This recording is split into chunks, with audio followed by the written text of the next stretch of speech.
एगो है 19, एगो है, और दोनों मिल के क्या बन रहा है? बढ़हन बन रहा है।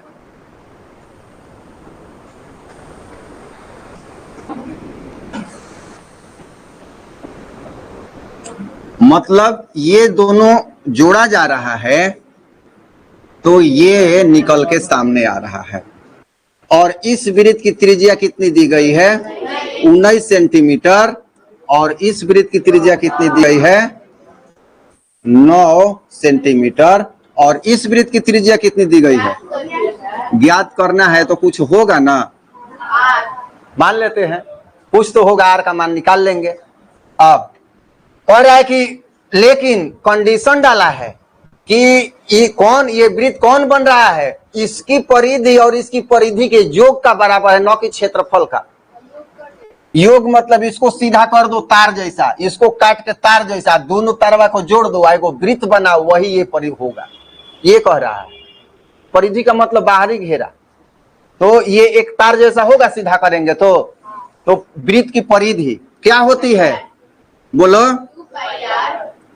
2 पाई R1, ठीक है। 2 पाई R2, और ये हो जाएगा 2 पाई R होगा कि 3 होगा? R, बड़ा वाला R कर दिए, ठीक है। अब 2 पाई R1 गुणा 19 होगा, बोलो।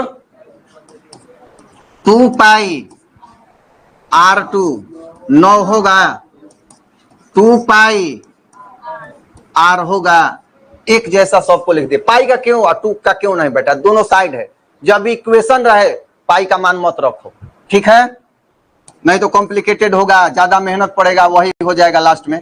अब 2 पाई दोनों में है, 19 जोड़ 9 होगा, है, अब बराबर 2 पाई गुणा, ये 2 पाई से 2 पाई खत्म, 9 दूनी 28 होगा, बराबर R। मतलब R बराबर 28 सेंटीमीटर। उस वृत्त की परिधि क्या होगी?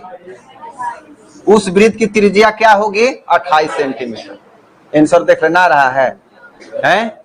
जब भी ऐसा क्वेश्चन आए कि उस वृत्त की परिधि ज्ञात करे जिसकी 2 परिधि, 3 परिधि, 4 परिधि के योग के बराबर हो और त्रिज्या दिया रहे, सीधा त्रिज्या क्या होगा? R1 plus R2। यहाँ क्या निकल के सामने आ गया? R बराबर R1 प्लस R2। देख लो, 19 प्लस 9 जोड़ते हो तो आ नहीं जा रहा है 28, आ गया ना। तो सीधा परिधि के केस में अगर ऐसा वृत्त दिया रहे कि जिसकी परिधि के योगफल के बराबर है और दूसरा वृत्त की त्रिज्या ज्ञात करे, तो सीधा परिधि को क्या करना है? उनके त्रिज्या को क्या करना है? जोड़ देना है। जैसे मान लो क्वेश्चन रहता कि एक वृत्त है, इसकी त्रिज्या है 10 सेंटीमीटर और इसकी त्रिज्या है 8 सेंटीमीटर, तो इसकी त्रिज्या क्या होगी? सीधी सी बात है 18 हो जाएगी। 2 वृत्त है, कह रहा है क्वेश्चन, एक वृत्त, पहले वृत्त की त्रिज्या कितनी है? ये हो गया R1 प्लस R2 है 6 सेंटीमीटर, अब बराबर कह रहा है कि इसकी क्या होगी, लेकिन कंडीशन रख दिया है क्षेत्रफल। इस वृत्त का क्या लेना है? क्षेत्रफल। इसका क्या लेना है? और उसमें क्या लेना था? परिधि। क्षेत्रफल, परिधि या परिमाप एक ही होता है।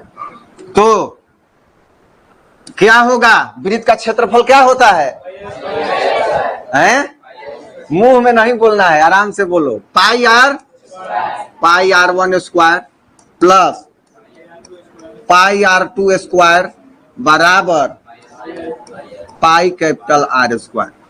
क्षेत्रफल का तो यही होगा ना,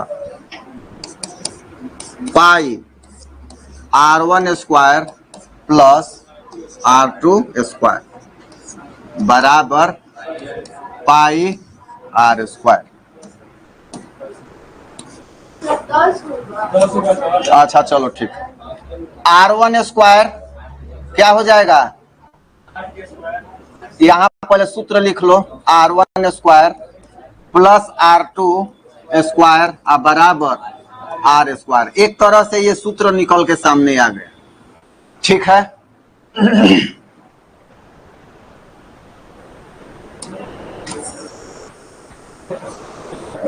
छह को 8 को जोड़ना है, 8 6 14, इससे कम होगा, तो यहां पर अब 8 स्क्वायर प्लस 6 स्क्वायर बराबर R स्क्वायर, ये होगा 64 प्लस 36 है, 64 प्लस 36 बराबर R स्क्वायर।